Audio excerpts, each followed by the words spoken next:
All right, welcome back to another edition of the Tennessee Brando Show. Hope everyone is doing good.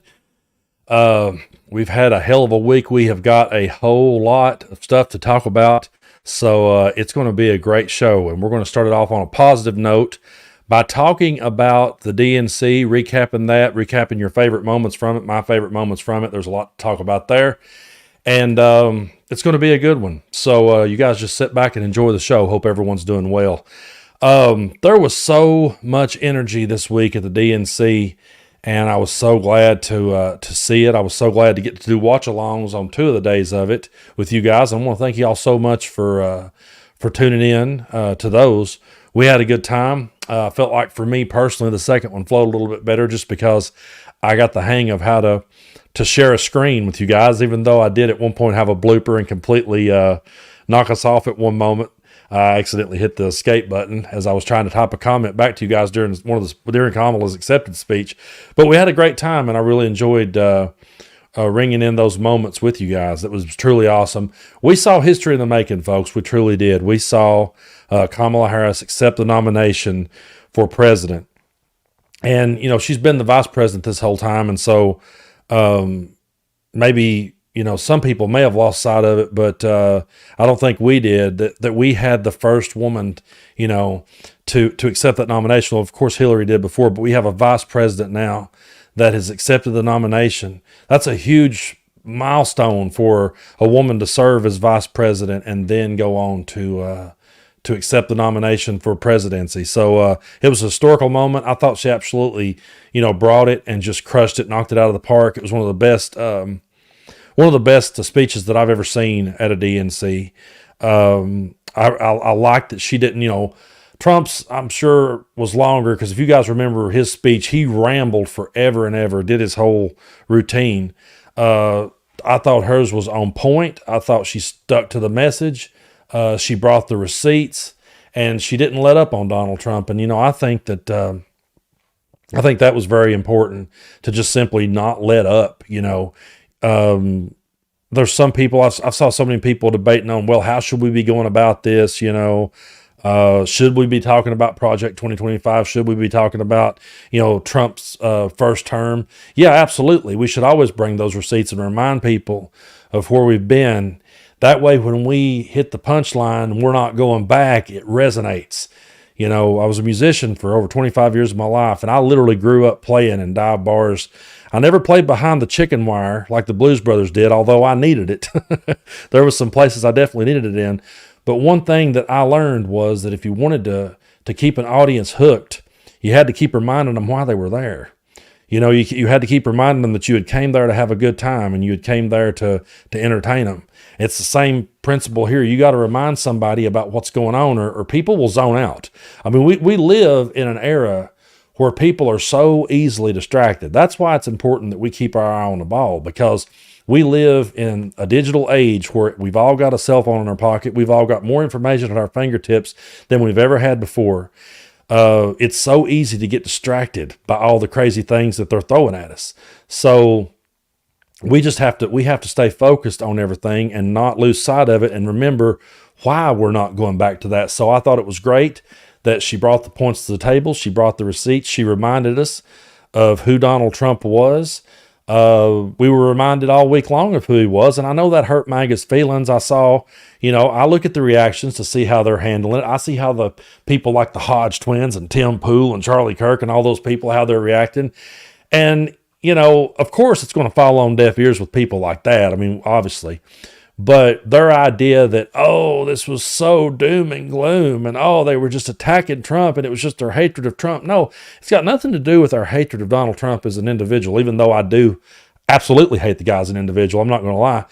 It's the fact that I hate what he stands for and I hate what he has done to the country, not just as president, but since he left office. I really feel that the damage Donald Trump has done to democracy, the distrust that he's sown in democracy, we're going to feel that for a long time. The distrust that he has sowed in medicine and in science, and just in reality, people live in a world now, again, going back to saying everyone's got that phone in their pocket, we have more information than we've ever had at our fingertips. So a lot of times what people are guilty of doing is just going and looking for what, and I've been guilty of it too. If we're being honest, we all have done this at some point.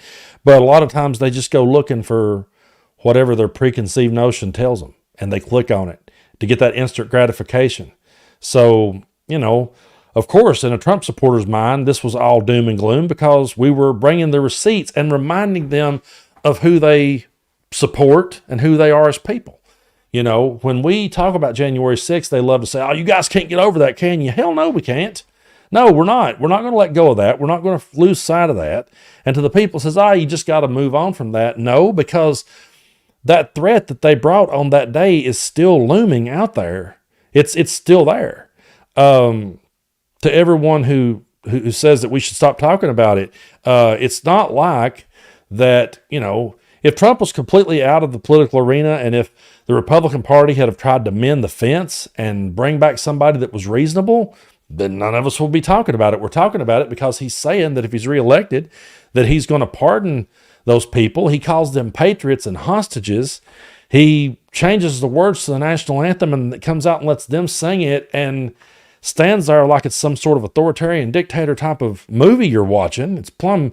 It's absolutely terrifying just the way it looks on the surface. It's got such a throwback look, if you understand where I'm going with that. It's such a throwback to our history books that we used to open up and look at, or the old VHS tapes we used to watch. Had a little bit of a drag on it, made it look worse, We see that and we realize that's still there. So that's why we bring it up. That's why we still talk about it, because it's still out there looming. And as long as it's still out there looming, we need to be talking about it. So again, thank you guys so much for tuning in today. I hope everyone is doing well.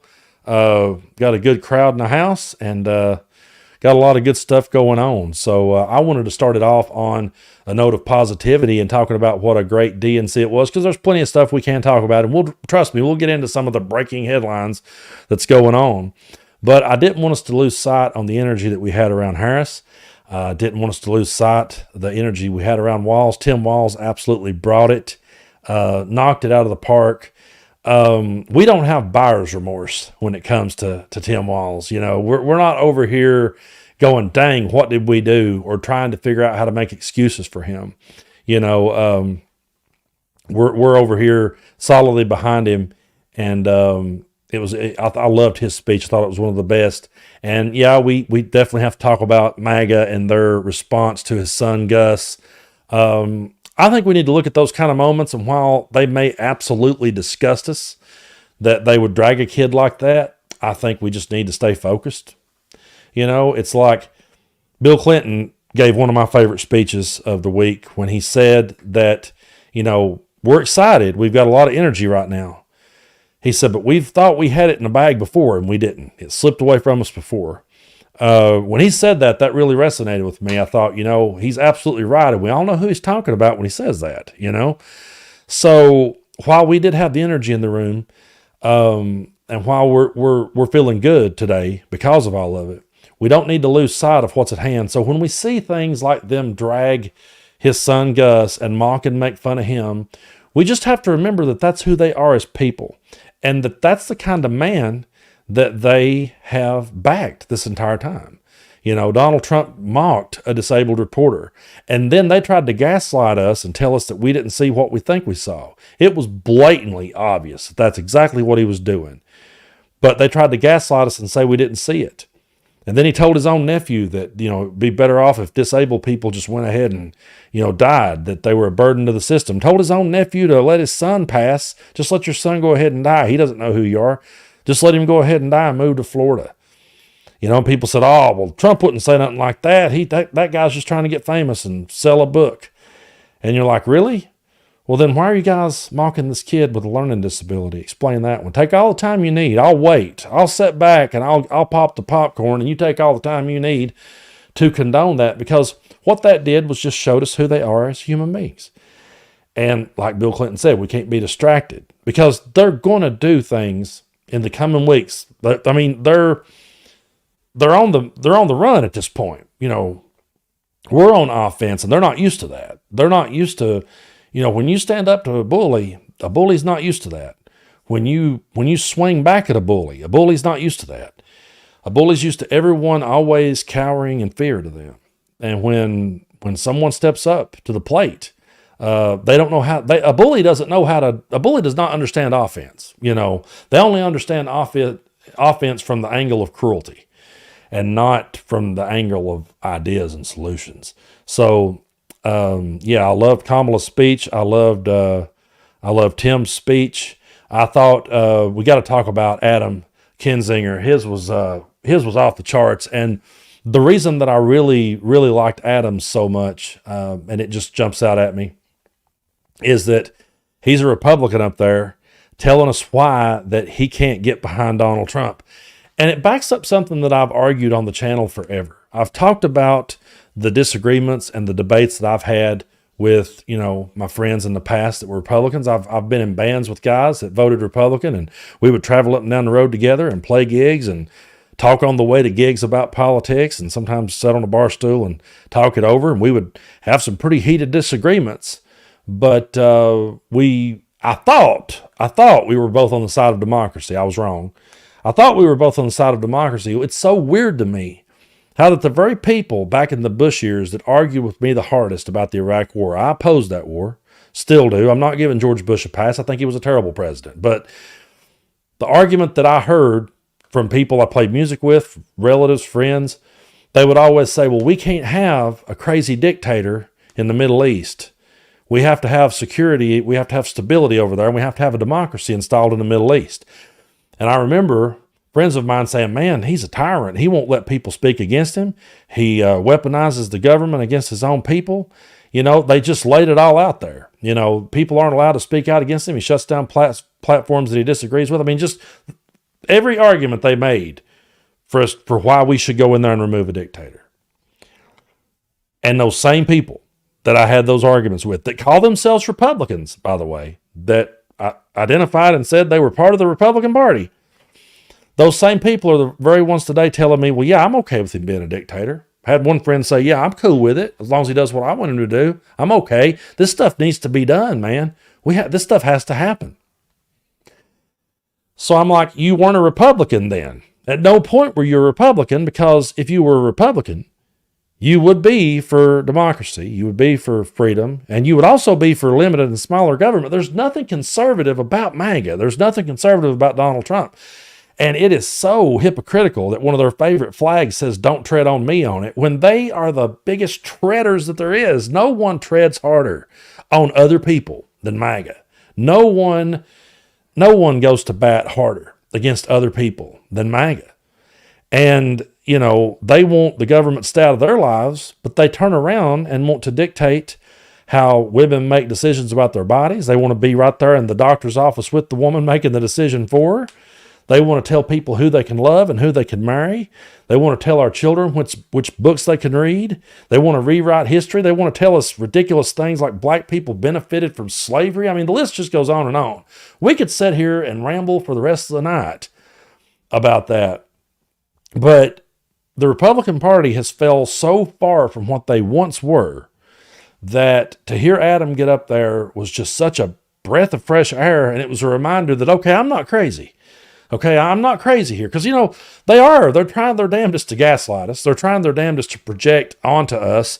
And sometimes it messes with your head. I mean, sometimes it gets in your head and you're like, damn, sometimes you can't help but question, am I losing my mind or not? And so to have a guy stand up there and say, listen, I've been a Republican. I remember resonating with Ronald Reagan and, and loving what he had to say and wanting to be a part of that, and I can't do it anymore. Then I was like, okay, well, maybe I can take a breath. Maybe I'm not crazy. Maybe that was what Republicans once were. So to any friend of mine out there who I used to have debates with and now they wonder, why we don't talk as often, it's because when you say to me that you're against democracy, I don't see how you can say, I'm not for democracy. I'm okay with this dude being a dictator, but I would love to debate you sometime.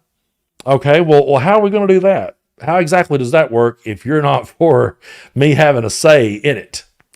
So none of it makes sense. But I was so glad to see Adam's speech. I don't want to bring down the energy in the room. I don't want no one to think that I'm pouting or that I'm complaining. I thought it was a great convention. But if I was being honest, and I had one quarrel with the whole thing, it would be that we didn't get to hear from the Tennessee Three. Justin Pearson did talk, and I mean, he brought the energy to the room when the states, put down the votes. That's when he spoke then. But we didn't get to hear from them, and I was disappointed in that because I just think that they have been such an important part of the movement. And I'm not taking away from any of the other speakers that got to speak. I'm not throwing any shade at anyone that got to speak. But the Tennessee Three have been there fighting fascism right here in Tennessee. What you got to understand, and I'm going to be putting out a video on this tomorrow. I've already got it made and in the can set to come out to you guys. What you got to understand is when we talk about Project 2025, well, those of us that lives in Tennessee, we're already pretty much living under it. We're already there. The stances that we've saw the Tennessee Three take against gun violence and standing up for women, we've been living that here.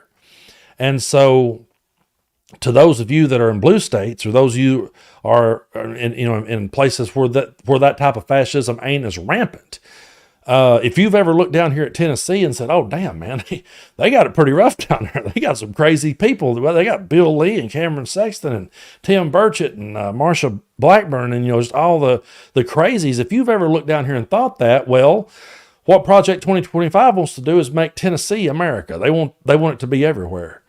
And so if you're in a blue state looking down here on us, feeling sorry that we're here, Project 2025 would make that the entire United States of America. And I just think that's why it would have been important for the Tennessee Three to have got up there. I'm kind of giving you guys a little bit of a sneak peek at the video that's coming tomorrow, but Justin Jones said something that was so powerful to me. It struck such a nerve and a chord with me that I could talk about it for hours. But he said, we don't never need to underestimate the South. He said that at an interview while he was at the convention. He was talking about the blue dots. He was talking about the excitement that we have in this part of the world and that there is a movement against the fascism. And he said people should never discredit the South and what we stand. And I thought, man, a young, articulate, 28-year-old black man said that. Think about that. Let that sink in for a minute. That a 28-year-old black man in 2024 said, "Don't underestimate the South." The reason that struck such a chord with me is because no one could have blamed Justin Jones if he'd have said, "To hell with this. I'm moving the hell out of here. I ain't never looking back at this damn place." No one could have blamed him if he had have went somewhere else. But he stayed here, and he's fought the good fight, and he's took it to him. And I have the utmost respect for him and for Gloria Johnson and for Justin Pearson, the Tennessee Three. They're three of my favorite people. You can call me biased, but I don't think it's biased. I think it's just the damn truth. They're three of the best people out there, and I don't think you have to be from right here in Tennessee to agree with that.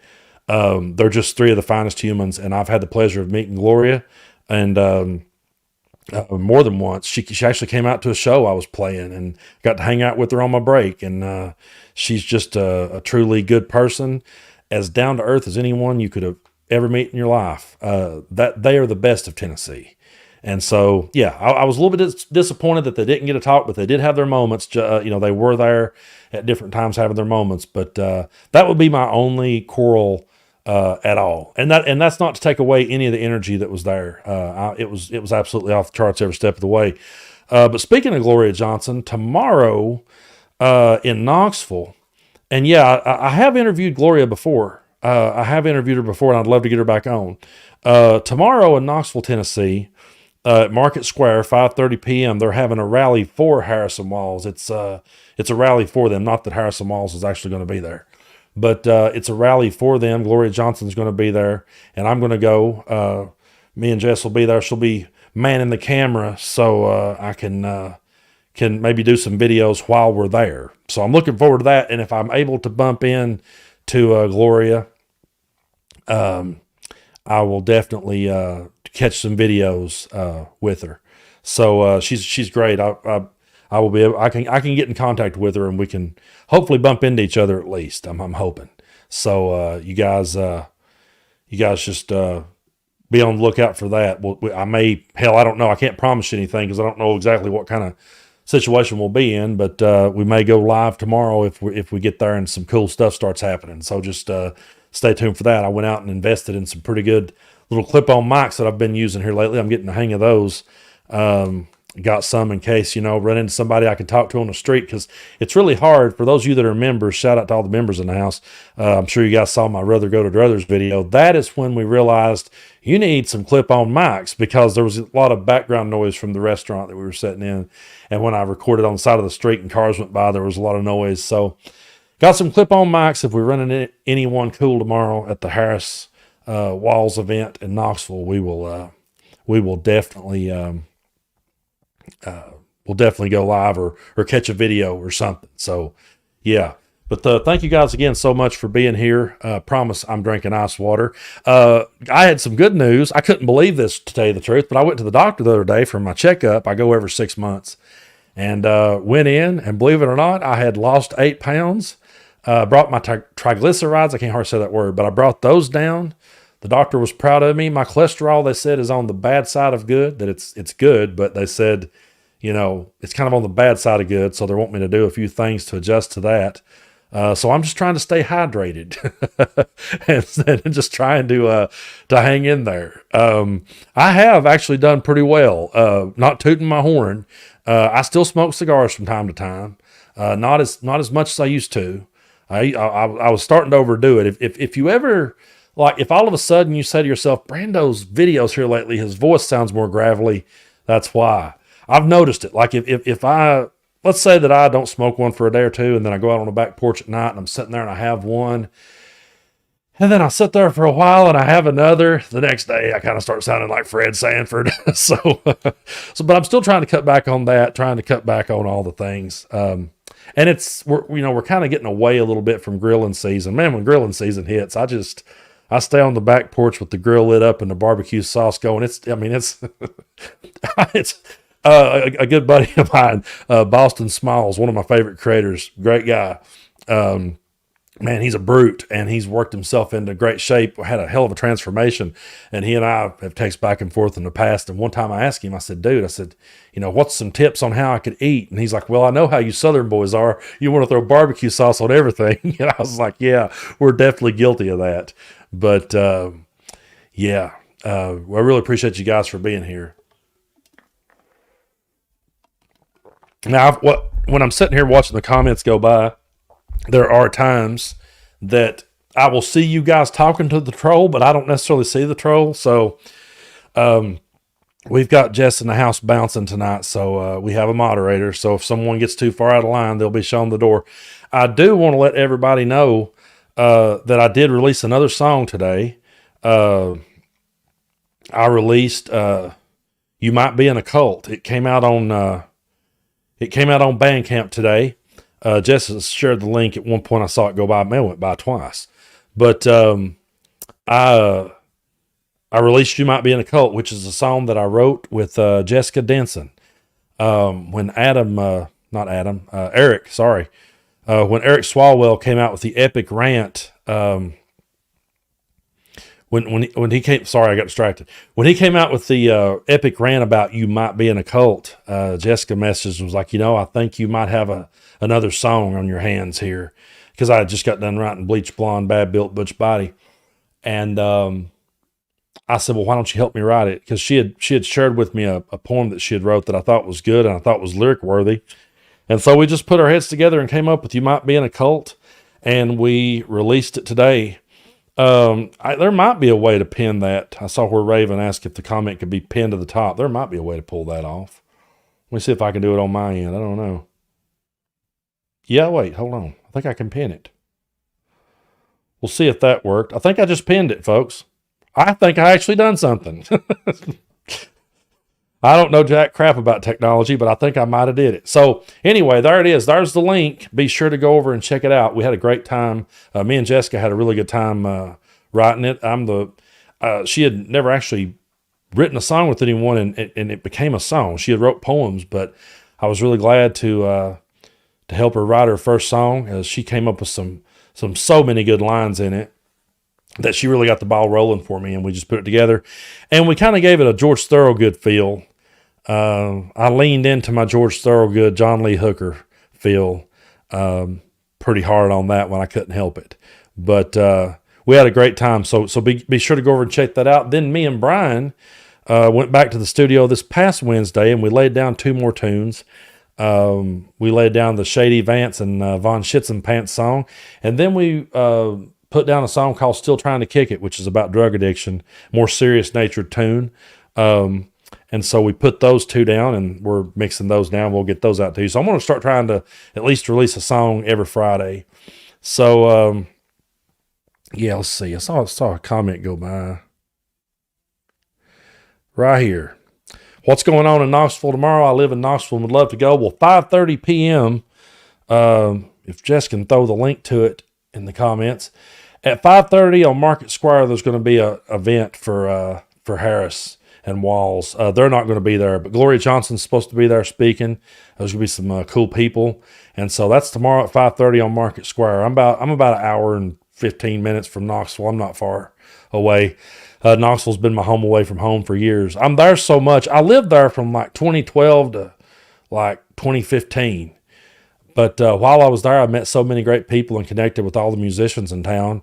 All my bandmates are from there, which Brian's kind of in between. But, you know, we met that way. And so I travel back and forth. I'm there so much that some people think I never left. But, yeah, if you guys are in the area, stop by. And if you see me out, just walk up and say, hey. Yeah, there it is. The Kamala. Hold on, I'm going to pull it up here on the screen if I can grab it. They're going by fast tonight. There it is. So yeah, be sure to check that out. And if you get a chance to if you see me out and about, just walk up and say hey, because I see your guys' names on here. I see a few faces, but there's no way I'm going to recognize that in a live setting. It just, you know, I've had people walk up and say, hey, I'm so-and-so. And I'm like, oh, I know that name. I've been talking to you for weeks in the comment section. So just let me know. So yeah, thank you guys so much. I really appreciate you for being here. And thanks to everyone so far who has downloaded. Now I just saw where someone, it's funny, I was clicking over here. Someone said that was asking why I deleted their comments on. Folks, I don't delete people's comments unless you say something over the top, racist or homophobic or transphobic. I don't delete comments, but I saw where someone, I guess, thought that I did. I have had people say now sometimes YouTube and Facebook and places like that, they filter them without me really having a say in it. And sometimes, you know, I've had people say that, and maybe the comment wasn't that bad, but I'm not the one going in there. And just so you know, I'm not going in there and deleting them myself unless it's something over the top. But yeah, we've had hope everyone's doing good, and I want to give a shout out to all the members here. We've been doing live members only streams on Sunday. We did the first one last week called Sunday Evening Sounds with Tennessee Brando. Going to do another one this Sunday at 7 p.m. So if you're a member, you can tune into that. I play some of the country tunes that I've written and tell the stories behind them. I'll still do some of the political satirical tunes, but I go back in the catalog and play y'all some songs that I wrote along the way, playing in all the bars. And you know, I wrote them as I lived them, so the stories that I have are true. Sometimes the names were changed to protect the guilty, but yeah, the stories that I write are the truth, and the political satirical tunes are too. Hell, they write themselves. I don't really have to try too hard on them. They just write themselves. But yeah, and I did see one troll's comment go by a minute ago. And I said to myself, I'm not going to start on this note because we're going to start on a high note. We're going to start talking about the energy of the DNC and how great it was. We're not going to be distracted because that one moment from Clinton really resonated with me. Like, do not get distracted. Do not look away. We've let him slip before. Don't let it slip. I love that he said that. But I did see someone saying, "Oh, Trump and RFK Jr. means a victory." No, it doesn't at all. So RFK Jr. and I'll put out a video on this tomorrow, but but RFK Jr. has endorsed Trump. But man, I sat there and listened to that press conference that he did.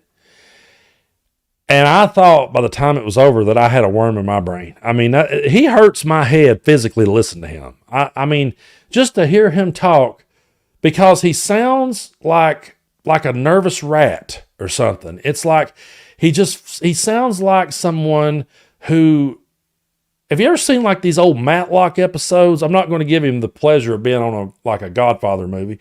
But have you ever seen like and not shitting on Matlock, but have you ever saw some of these old like Perry Mason, like Matlock style shows where they catch the person in the act and they're kind of like, I swear I had nothing to do with it. It's one of those moments. It's just, he's so cringe. And if you watch that press conference, you know that this guy came out there and he just projected exactly who they are onto us and tried to say with a straight face, like Clinton said too about Trump. He said, Trump will say this stuff with a straight face. Well, RFK Jr. with a straight face said that the Democratic Party is the party that's against democracy, and that his dad and his uncle would be ashamed of us. He just went off on this ridiculous rant and then said, now let's see if we can make sense of this. He said that he was suspending his campaign. He wasn't going to drop out though. Now, see if you can make this make sense with me. He's suspending his campaign. His name will still be on the ballot, though. He's suspending his campaign because he can't see a clear path to victory, and he doesn't want to be a spoiler candidate. He don't want to throw it one way or the other. So he's going to suspend his campaign, but his name will still be on the ballot. He still encourages you to vote for him. You still can if you want to. He encourages you to. But he is throwing all of his support now behind Trump. He's going to take his name off the ballot in the swing states and leave him on in the other states. Now, he's going to take his name off the ballot in the swing states, and he thinks he can still win it, though, if you vote for him and the others. Folks, I am no legal expert. I desperately need Michael Popak to chime in, and I'm sure he has. But this is one of those moments where we need, like, someone to say to us, can that even happen? Can you just say, hey, I want to be on this ballot, but not on this one? I don't know. But it was one of the most confusing speeches, but it basically ended with, I'm going to throw all my support behind Trump because he stands for democracy. And this is so ridiculous because of the tweets and the receipts that I'm going to bring tomorrow in a video of all the times Trump just a few weeks ago was calling him the radical left. He's the radical left. He's a Democrat plant. And now they're best buddies and he's out at his rally with him. It's just so disgusting. But in MAGA's mind, they really believe that this changed everything. They think, oh, we've got all the momentum back. I saw that goofy country singer, John Rich, on Twitter, the one that done Say the Horse, Ride Cowboy, that guy. Yeah, that was his contribution to the world. Buddy, you know what? If you'd have just stopped right there, I'm not telling you to shut up and sing, but I'm just saying, if you'd have just stopped with that ridiculous song, we've all had a ridiculous moment, okay? But this guy just keeps doubling down and opening his mouth. And that song actually ain't as bad as the harebrained crap he says on a daily basis. Then he was like, the DNC's, all the energy is done with one press conference from RFK Jr. And I'm like, Jesus, are you serious? Really? That's like, I'd be like saying, oh, wow, man, Charles Manson came out and complimented John Wayne Gacy. Boy, wow, I'm so proud. We got the momentum back. No, what you did was you reached over and got this lunatic that pushes conspiracy theories, and the reason that Trump has sucked up to him, really all you got to do is just flatter Trump and he'll love you. But he was losing some of his more deranged base members to RFK Jr. And so now he's trying to bring those people back. He wants to appease those people. Yeah, you can't make this up. They think that is momentum. That's how sad it is. After all of the good vibes and the good energy and the great music we had. Think about all the great music we had at the DNC. Think about all the great moments we had. All the great comical moments. All the all the thought-provoking moments, all the tear-jerking moments, all the great moments we had at our convention. And then they send out RFK Jr. to say he's going to endorse. And if he does, Trump's going to put him in charge of health. He'll be the guy that the guy that denies science, the guy that says, don't listen to your doctor, just take control of your own self. Yeah, that's what that's what they call momentum. That's how they go about getting the momentum back. It's like, so when he got a VP pick, instead of picking somebody that might could have won over a moderate, he reaches and grabs JD Vance. And now he goes over here and grabs RFK. And look, or Junior. Someone told me, don't say RFK, make sure I always throw Junior in there. Let's just say Junior from here on out, okay? Just so I won't get tripped up.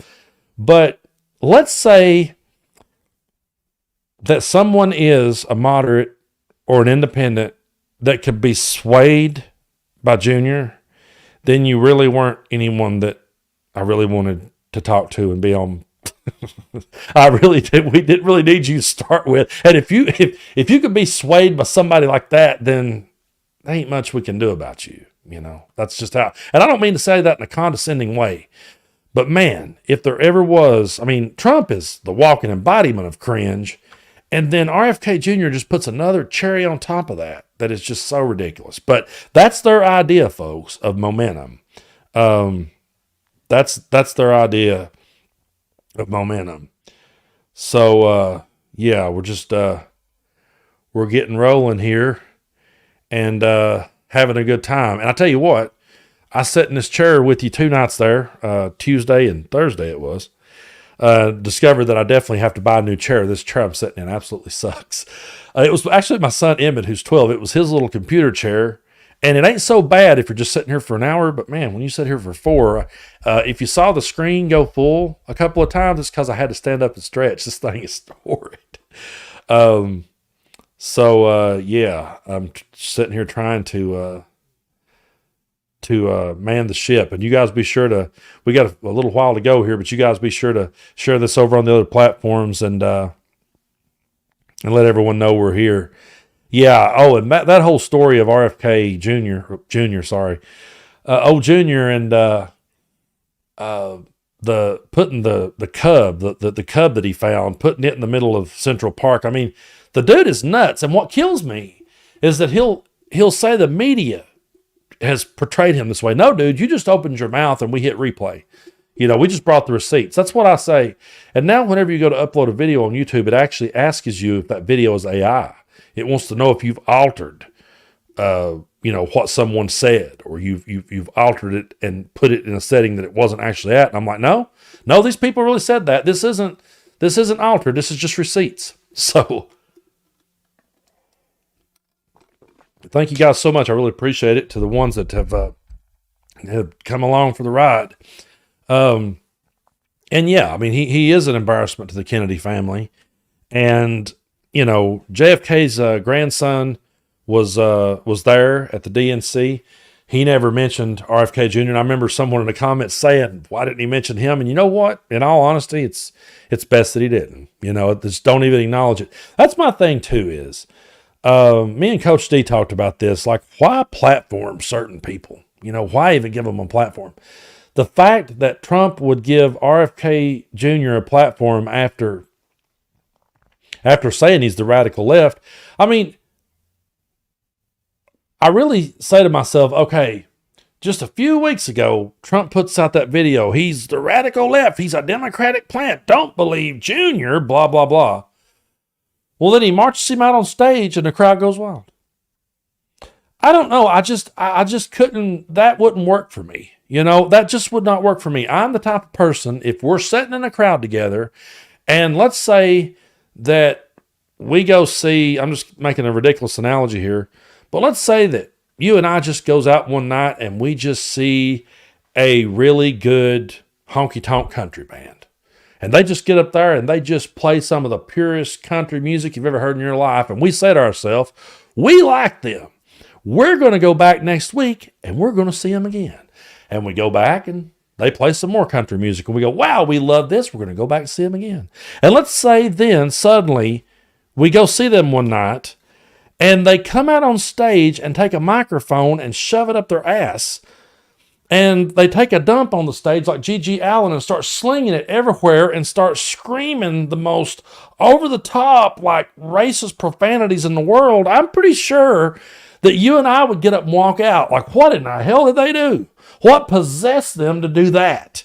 And we would just get up and leave. That's what reasonable people do, but not in MAGA land. No, MAGA will sit there and he could have done it all. He could have done it all in the same speech. He could have came out and he could have said, RFK Jr. is a radical liberal. He's a Democratic plant. He's a hoax. Do not believe him. And now, without any further ado, I want you to give a round of applause for the greatest guy that ever lived, RFK Jr. And it went, yay! That's how ridiculous they are.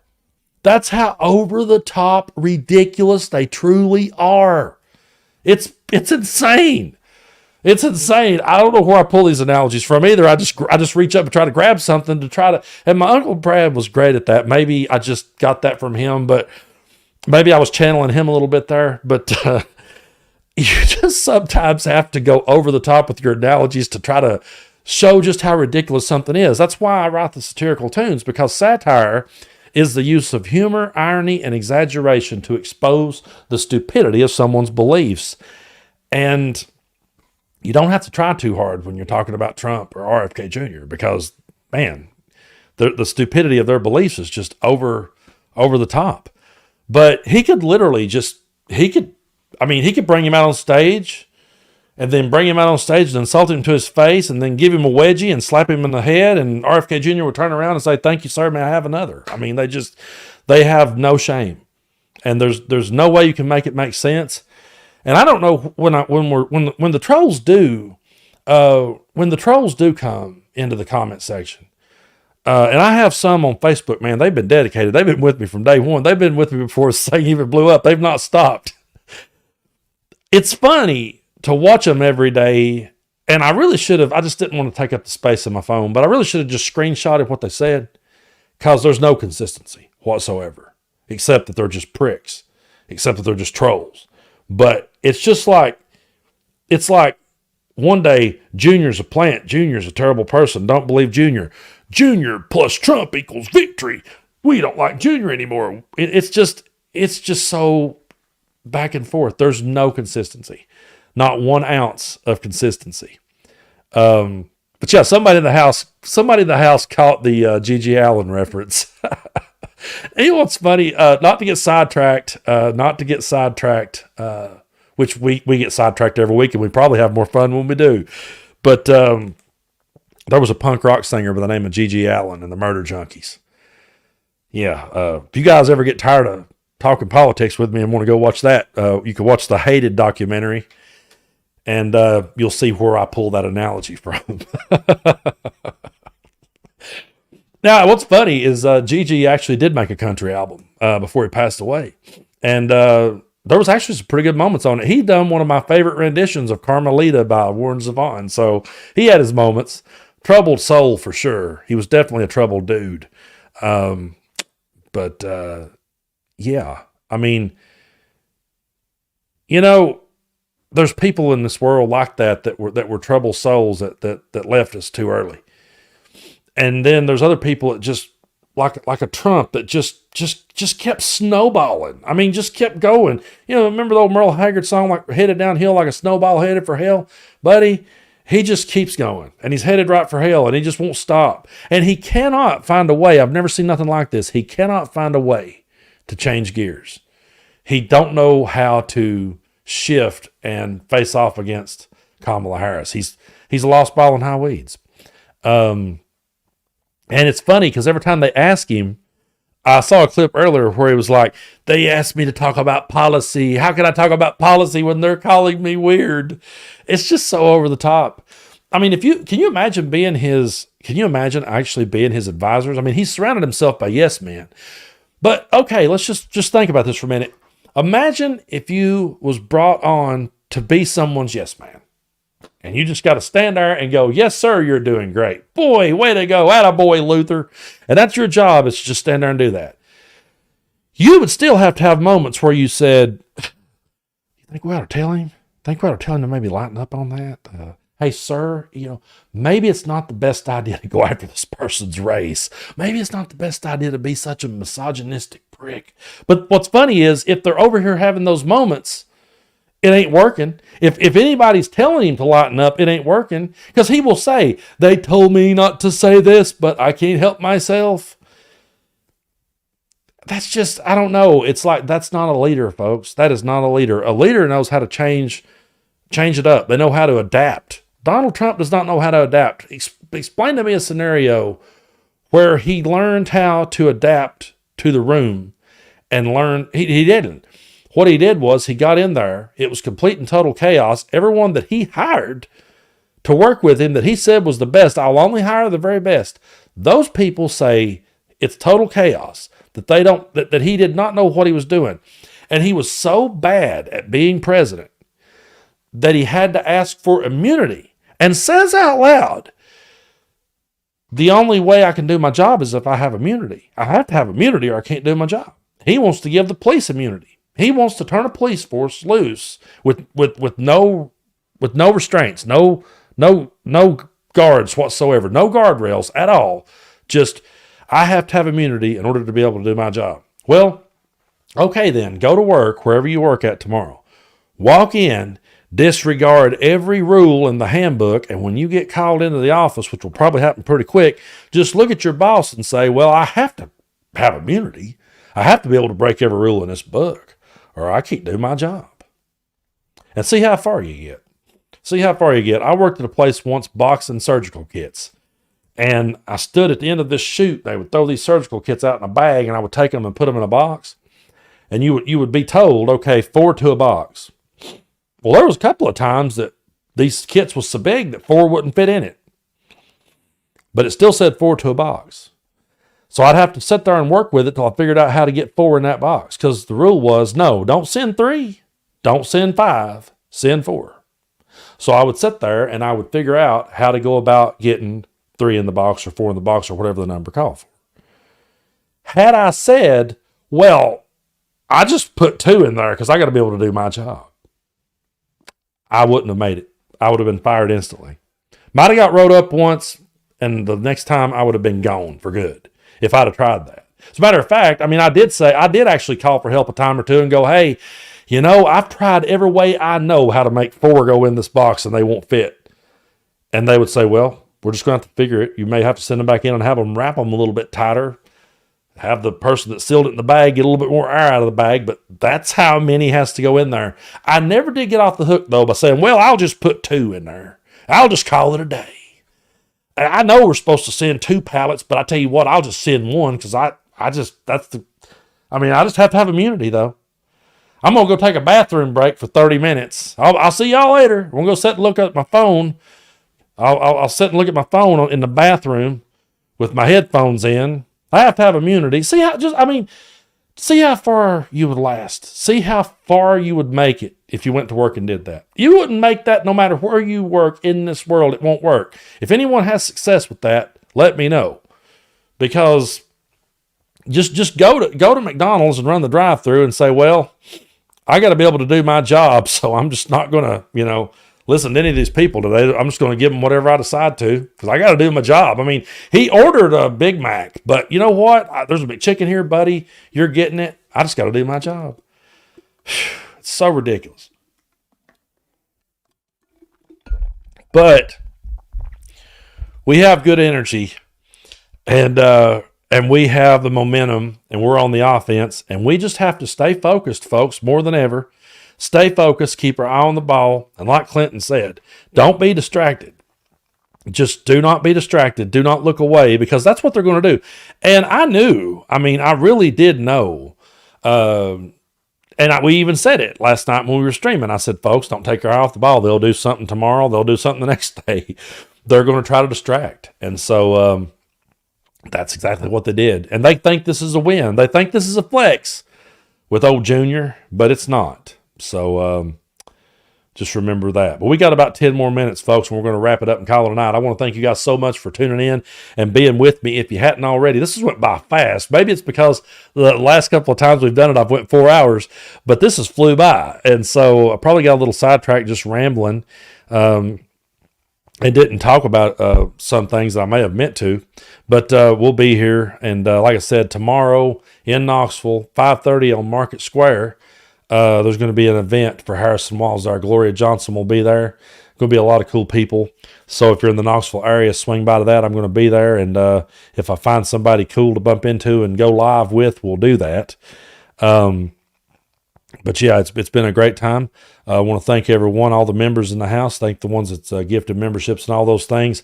I truly appreciate y'all for being here. And don't forget that this Sunday evening at 7 o'clock p.m., if you're a member here on the channel, we've still not worked at expanding the Patreon yet, but that is a goal we're going to be doing pretty soon.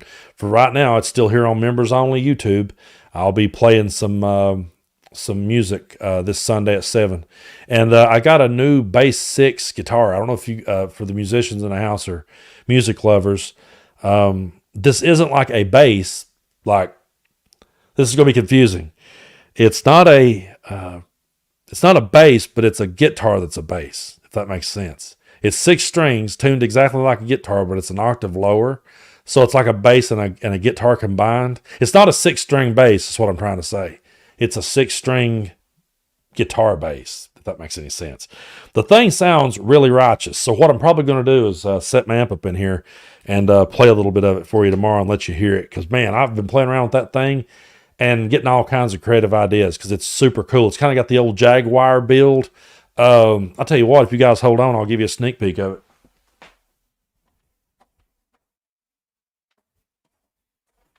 So, yeah. If you tune in tomorrow, I'll break out this bad boy and play it. This thing is awesome. And so it's a guitar. It's kind of got the Jaguar shape, right?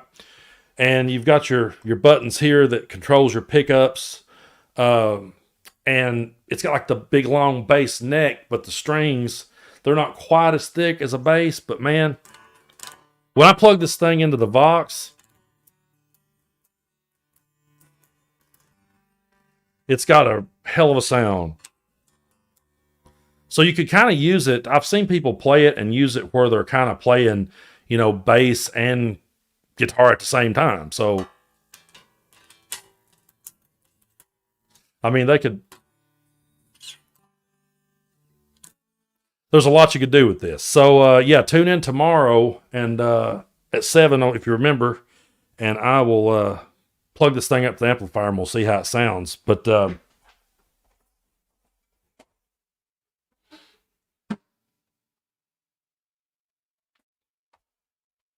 yeah, that thing is really cool. And plugged into, I got a Vox AC15. You plug it into that, and it sounds pretty damn righteous. So we'll have fun with that tomorrow on members on, or not tomorrow, Sunday at 7. Sunday evening sounds with Tennessee Brando on members only. We'll have fun with it. But I'll see if I can't grab a question or two before we go. But I just want to keep driving this point home, folks. And that point is we have got to stay focused, keep this energy, bottle it up, and hold on to it. Don't let go. As excited as you felt at the crescendo when Kamala and Tim and everyone was standing up on stage and all that hope and good feeling you had right then, keep that in the front of your mind and do not let go of it till you get to Election Day. And like Bill Clinton said, don't get no distractions. That's exactly right. So, yeah.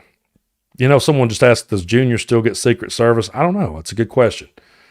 I don't know the answer to that one. But if I see a question here in the next couple of minutes, and if I forgot anything, let me know. It's like I said, this one went by really quick, and mainly because we set for 4.5, 5 hours on the other ones. So yeah. Oh yeah, I've been watching some videos. I saw a comment about plugging it into the distortion. Yeah, man, I've seen some videos of guys playing those and putting some foot pedals with them. And my Vox has built-in tremolo in it, which sounds pretty cool. So yeah, you could have a blast with that thing. And I've already got a song in mind that I'm going to record next that would sound really good on. So yeah, well, thank you guys so much for for being here. Hope everyone is doing good. It's been a good time. It's been a hell of a week. We had a really good week. Lot of good energy. Is that true? Someone said Taylor is suing Trump for using AI images. You know, I was reading about that. I never did really follow up on it, but supposedly he faked an endorsement from her. Like, he just has no shame. And I've had so many people. I saw a comment go about Mike Lindell. I'm probably going to have to end up doing a video on that, even though it's a little bit late now. So many people have been wanting to know. He was trying to be incognito, shaved off his mustache, and got into an argument with a 12-year-old and got owned. Oh man, it's just so ridiculous. Just so ridiculous. They have no shame, none whatsoever.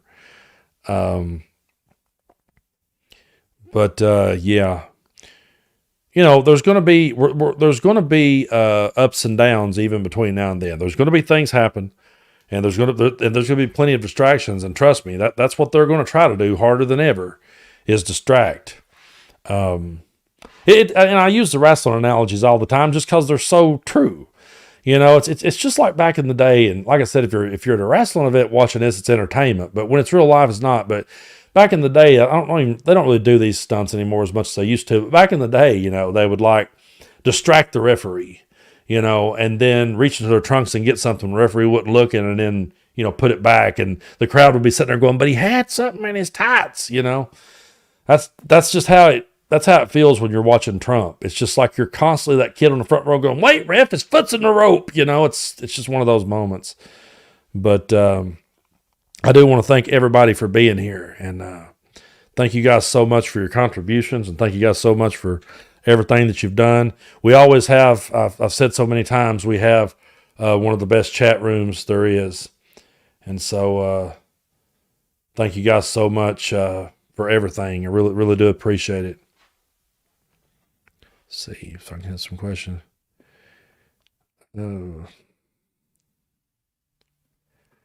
Someone wanted to know, do I plan on playing some of my older songs? Yeah, Sunday, 7 p.m. here on Members Only. I will be playing some of my older songs, and I will be telling the stories behind them. That's what I did last week. I kind of just dug in. I'm going to play some different ones from what I did last week, which if it gets a habit to where we're taking requests, you guys can say, "Hey, play that one again," and I'll be glad to. But I will be playing some of the older tunes and telling the stories behind them. I'm going to be knocking the dust off, and I'll also bust out the new Bass 6, and we'll play that. So thanks for your question. I really appreciate you guys for being here. Somebody said Walls is Mike Pillow's governor. Is that not ironic? That is. I didn't realize that. Oh, yeah, and don't forget, we just put out You Might Be in a Cult. It's available for download on Bandcamp. So if you haven't already, go over to bandcamp.com and check out that. That's the tune that I wrote with Jessica Denson, and had such a good time writing that with her. Glad to finally get it out there. So you guys be sure to go over and check it out. My 17, someone just asked, does my son play? I have a 17-year-old that does. I've got 5 kids, and out of the 5, one of them has picked it up, and he's doing really good. He's doing better than I was at 17. I'll say that. It took me a long time to get there. And I've played Keep on Rocking on the Free World a bunch. I love Neil Young. Actually, I put a Neil Young picture up here. I found this, I had a Neil Young postcard, and I've had that thing since I was a teenager. And when I moved, I just was going through some of my old stuff and found that Neil Young, he's playing that Black Beauty Les Paul with the whammy bar right there with the tremolo. And, the Bigsby is what I meant to say. And so, yeah, I found that he's rocking his flannel shirt. I have played a ton of Neil Young over the years. I used to, just for the fun of it, when I would get out playing in a dive bar, I would do a Skinner tune, immediately follow it with Neil Young, you know, just to see if most people didn't even catch on, but you know, I would bust out On the Hunt by Leonard Skinner to go into Rockin' on the Free World, or vice versa. I'd play Powderfinger by Neil Young and then switch over and play a Skinner tune and see if anyone caught it. But what's interesting is, not to get sidetracked on music here, but Neil Young and Ronnie Van Zant actually became really good friends. Neil Young was an honorary pallbearer at Ronnie Van Zant's funeral, and Ronnie Van Zant was buried in a Neil Young t-shirt. So they really weren't the enemies that people thought they were. But Neil Young actually wrote 3 songs. One of them, it was Powderfinger, Sedan Delivery, and it's on the tip of my tongue. I can't remember if it was Tonight's the Night or whichever one, but he wrote 3 songs and sent them over to Skynyrd, and they didn't get to any of them on the Street Survivors album, but they said they was going to get to them on the next one, and then the plane crash happened, and they never did it. But we might have actually got to hear Ronnie Van Zant singing Powderfinger. That would have been damn cool. Can you imagine what Roston and Collins could have done with that? That would have been amazing. Or have Steve Gaines rip off some Cortez the Killer. It would have been amazing. But yeah, Neil Young is one of my all-time idols, and I discovered him through Leonard Skynyrd. I literally found him, you know, because Skynyrd called him out in their song, and then I had to go hear what he said when they said, "I heard Mr. Young sing about us." I was like, okay, well, what'd he say about us? And I was of the nature that when I went and heard what he said about us, I went, well, yeah, that's true. He got us on that one. Why is everybody mad at him? So, you know, I've always made the argument that, you know, that Ronnie and Neil was you know, they were a lot more alike than people realized. They had a lot more in common. I would highly recommend, if you've never heard it, go listen to the Drive-By Truckers Southern Rock album. They got a Southern Rock Opera is what it's called. Go listen to Southern Rock Opera. That tells the whole story of that time period, and it talks about. They've got a song called Ronnie and Neil where they talk about that. It's just really good. That's one of those songs. When I heard it, I thought, damn, I should have wrote it, because I've been thinking about that for a long time. And yeah, Neil Young did play with Buffalo Springfield, and I love that stuff. But yeah, someone said the DNC got permission for all their music, unlike the RNC. Yeah, I could so see that. See, the Republicans just automatically thinks everybody loves them. You know, they just automatically think, oh, we can do this. And what I don't understand about it is, how could you, if you was a Republican, why would you reach and get a Neil Young song or a Bruce Springsteen song? Like, wouldn't you know that they're not, you know? I'm just saying, if I was ever going to be campaigning for something and someone said, hey, Brando, you should use this Kid Rock tune, man. Or you should use this Ted Nugent song right here. I'd be like, I don't know. Hold on a minute. I don't think they're really in agreement with us. just doesn't make sense. But I really, truly appreciate everybody for being here with me tonight. We've had a great week, and I'll see y'all that are in the surrounding area. If anyone's out at the event tomorrow in Knoxville, the rally for Harrison Walls, that's 5:30 on Market Square. We'll be there. If I bump into somebody cool, we may go live and talk with them. But yeah, we thank you guys so much for being here with us, and we'll be back again next week. I've got plenty of stuff to talk about, man. That's the thing about this gig. You're never going to run out of material. I'll say that, man. Like, used to, you know, back in the day of playing with the band, it'd be like, hey guys, we ain't learned a new song in a long time. We need to learn some new ones. You ain't got to worry about that anymore. There's something new to talk about every day. And so there's going to be plenty to talk about between now and the election, but you guys just keep up the good energy, keep up the positivity. Let's keep pushing this thing forward. And, yeah, we're going to get over the hump, and we're going to beat this extremism. And don't get distracted by the circus that is MAGA, because that's all they are. That's all they've got, is just a circus act. And we've got substance. We've got ideas. We've got solutions. They have conspiracy theories and Jerry Springer style rhetoric. And that stuff can only go so far. You know, there's certain things in this world that you can only take it so far, and then it loses any credibility that it might have had. And MAGA, in my mind, has never had any. But it's just got to the point now where it's like, come on, you know, enough's enough. Let's stop this insanity. You know, when I saw Kamala Harris and Doug and their kids and Tim Walz and his wife and kids up there together, I was like, that just looks like ordinary Americans. That looks like everyday people that we hang around and talk with. And Trump's family is just such phony grifters, you know. It's just, and the whole movement is based on such cruelty and hatred. Enough's enough, you know. Let's move forward, and I'll be more than glad to live in a world where Kamala's debating an Adam Kinzinger, or, you know, or something like that. I would love to just get back to that kind of thing. Still probably wouldn't vote for Adam, but we would still have disagreements. But man, I would much rather be back doing that than talking about Trump every day. So you guys have a great night. And again, thank you all so much for being here. I'll see you again soon. Y'all have a great weekend.